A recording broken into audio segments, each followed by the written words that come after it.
مساء الخير. أول مرة أجرب كيكة التمر بس ما كنت متوقعتها تطلع هيك طيبة. هنا أنا أول شي جبت التمر وراح أفرغه من النواء وأنقعه بنص كوب من المي الحار لمدة نص ساعة. بعدها راح أبدأ أحضر الكيكة. هنا أنا عندي بيضتين درجة حرارة الغرفة وضفت عليهم كوب من الشكر وراح أخفقها لمدة 7 دقائق. بعدها راح أهرس التمر بالمهرسة لحد ما يصير كلش ناعم. راح أضيفه على خليط البيض. بعدها راح أضيف ربع كوب زيت وربع كوب من المي وأخفقها.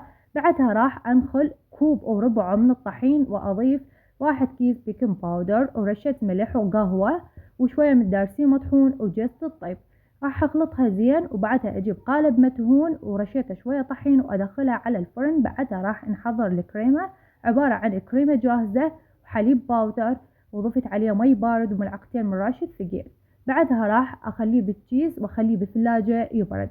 وراها راح أجيب الكيكة بعد ما بردت، راح أقطعها لاثنين وأبدي أشتغل بها. هنا بهالشكل خليت الكريم وراح أخلي شوية جوز بالوسط حسب الرغبة. راح أخلي الطبقة الثانية من الكيك وأكمل بهاي الطريقة وأرش شوية جوز للتزيين وتمر وألف عافية. أتمنى تعجبكم.